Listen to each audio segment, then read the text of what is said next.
But the reality is D-Day was within my own parents' lifetime. 77 years later, the heroism is still celebrated and the legacy of service and sacrifice remains intact. Good triumphed over evil. Europe was freed and remains so. And of course, this past Monday, we observed Memorial Day. Memorial Day seems so entrenched in our culture, like it's forever been part of the fabric of our country.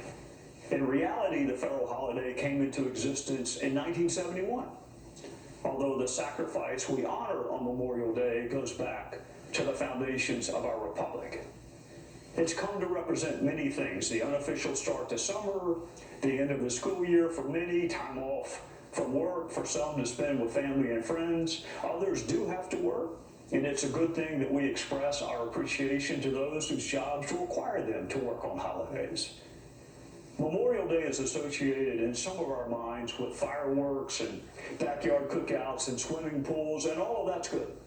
It's been a long, hard year for our country, and simply taking a day to enjoy life and the company of those we care about is a good thing.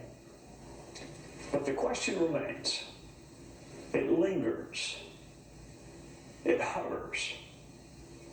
After the ice cream churns have been cleaned, the grill has been closed, the bathing suits hung up to dry, the remnants from the fireworks have been picked up, the question still remains.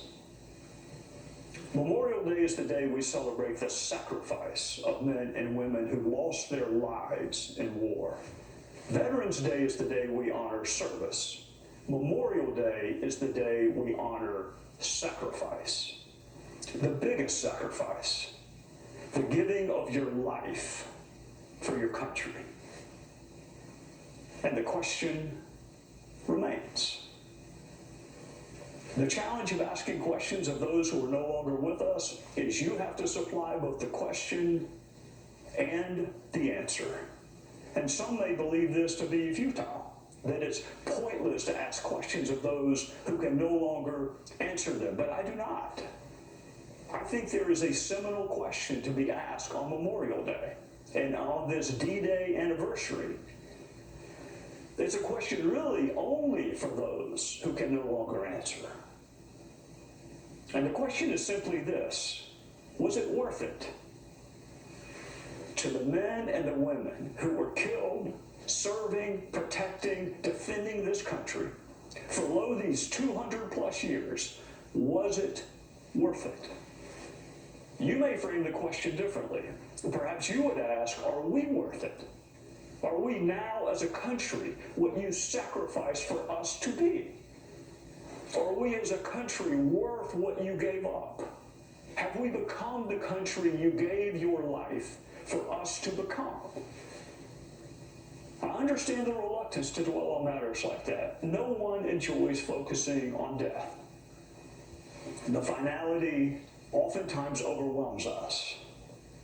But this one period each year is not set aside for homemade ice cream, trips to the lake, or sleeping late. It's not just a long weekend or a day we learned about in history class. This time is set aside to reflect on sacrifice.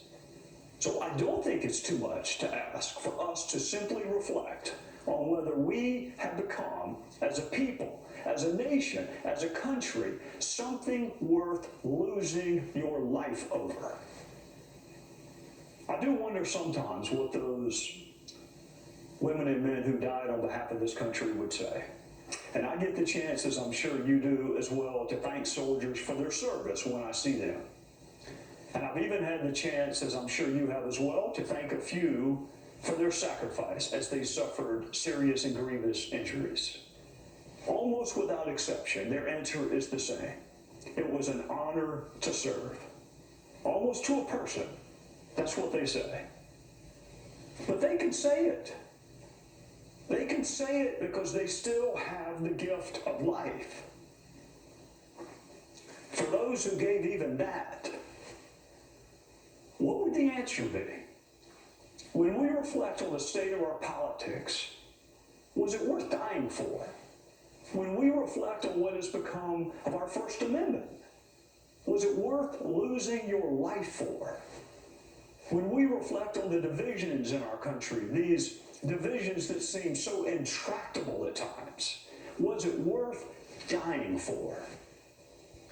When we reflect on how our politics works, who is drawn to be in politics, how they comport themselves, how they treat the office, how they treat you, the constituent, how they treat one another for that matter, was it worth dying for? So that is the question. If only we could pose it. As we reflect on Memorial Day and D-Day, have we become the country you imagined we would be when you fought and fell for us? Is this the America you dreamed of when you were taking your last breath? Far removed from your family and everyone you cared about. Is this the America, the United States of America, you dreamed of when you were lying on a foreign battlefield, an ocean removed from everything and everyone that you care about? It is much easier to think about the beginning of summer and the pool and the longer days with the sun setting later into the evening. But for those for whom the sun has already set, never to rise again, what would they tell you? If only they could. I think the best way to honor the men and women who died to found, preserve, perfect, defend, and improve this country is to make sure their sacrifice has a meaning, a purpose, an everlasting purpose. That is the greatest gift we can give back to those who gave their greatest gift to us. Was it worth it? That's the question for us to reflect on. And the answer is really up to us. Thank you for spending part of your Sunday evening with us. I hope you have a wonderful week ahead. Good night from South Carolina. Life, Liberty, and Levin is up next.